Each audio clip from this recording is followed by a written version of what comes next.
I have a story for you today.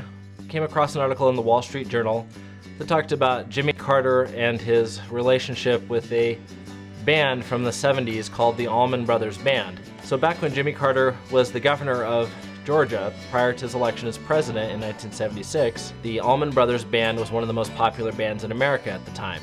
Jimmy Carter was starting out with his bid to be president of the United States. He hosted a reception for some different musical figures, including the Allman Brothers, after an Atlanta performance. And the band arrived very late to the whole event. In fact, everybody else had left and they were just turning out the lights. As they were just about to leave and turn around and head back to Macon, Georgia, security told them that the governor of Georgia was waiting for them. So they came up to find Jimmy Carter in jeans and a t-shirt, and he sat down and talked to them and just was kind. Jimmy Carter was so kind to Greg Allman at that event that it made a huge impression on him. He complimented Greg Allman on various different things, his music, and he knew some of the lyrics to the songs. So Jimmy Carter said he may need some money down the road, and Greg Allman agreed that they would talk in the band and do whatever they could to help. Greg Allman helped Jimmy Carter apparently be elected president, because on November 25, 1975, they held a huge benefit concert in Providence, Rhode Island. As the article put it, there were risks to being associated with a debauched rock band at this time, but Jimmy Carter was kind to them regardless. So Jimmy Carter received the Democratic presidential nomination on June 9, 1976. That very same day, Greg Allman was taken into custody by the FBI so that he would not skip town and be able to testify at the trial of his security man. Now, this was a trial over drugs and drug trafficking and that sort of thing.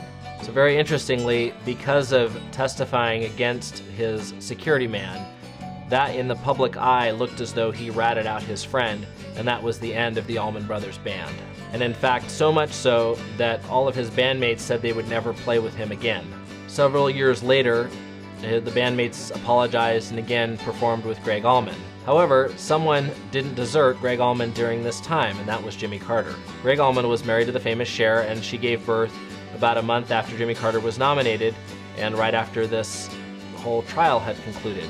And Jimmy Carter didn't desert his friend. He called and congratulated the couple on the birth of their child.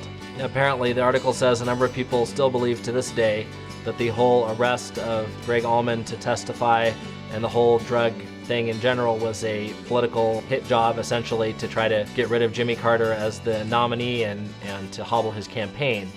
But apparently it didn't work because Jimmy Carter did become president. Jimmy Carter still showed his support for the Allman Brothers and the record company that they were working with by coming to their picnic and mingling with lots of people, when that wouldn't have been the politically expedient thing to do and his opponents were taking notice. Many years later, in 2016, Jimmy Carter was there to give Greg Allman an honorary degree from Mercer University there in Macon, Georgia. And the next year, 2017, Jimmy Carter was also there at Greg Allman's funeral.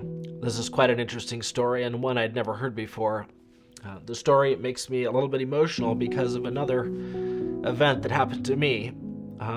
As many of you know, we've went through some very difficult times in the local church here that culminated in us being forced out of this local church 2 years ago in just a couple of days. After we had made several videos about our experience and what had happened to try to warn people of the danger that we were trying to bring to their attention, we felt very much ostracized and like no one wanted to, like we were not welcome at all. Just like Jimmy Carter was kind to Greg Allman and didn't desert him even when it was expedient to do so because of the scandal that was going on, you could say. There was a man here, an older man, who was retired from being a school teacher. He'd been the 5th and 6th grade teacher here at the local church school for a number of years, and many people liked him very much. I had had some significant theological disagreements with him on things I felt were very important as a young person, and had called him out several times in Sabbath school and so forth. But regardless of all that, he called me up because in one of the videos that I did, I said it felt like we had been ostracized and shunned from the church here. Because of that video, he called me up and said, "I don't want you to feel that way. Will you come and meet with me and we can study the Bible together?" As men, we have a lot of power to influence other men's lives. My wife was reading worship to our kids today and was reading from John 12, verses 1 through 8, which is the story of Mary Magdalene anointing Christ before Gethsemane, the cross, and the crushing weight of sin. Christ could have chosen to avoid this woman in an era where men and women did not touch. It would have been politically savvy to avoid having a former prostitute wash his feet with her hair. Back then and even now, nobody would have approved of this act, but Christ loved Mary. Jimmy Carter is not a perfect man, and I wouldn't necessarily agree with many of his policies or views, but he was kind to Greg Allman, a man who struggled with addiction his whole life and who lost his beloved brother at 24. When Jimmy Carter's advisors were likely telling him to avoid the brewing scandal with Greg Allman and avoid being photographed with a known drug addict, Jimmy Carter instead treated Greg Allman with open arms for the rest of his life. My wife and I are learning that if we are to err on the side of mercy, and, but for the grace of God, there go I. We all need God's grace, and under the right circumstances and with the wrong tragedies, could be struggling just as Greg Allman did. I can only hope that, if you or I should fall into such circumstances, we would have a friend like Jimmy Carter who would stand up for us despite the backlash. Of course, it takes being a friend to have a friend, so I hope you can encourage someone in your life. Remember, Jesus never leaves any of us or forsakes any of us.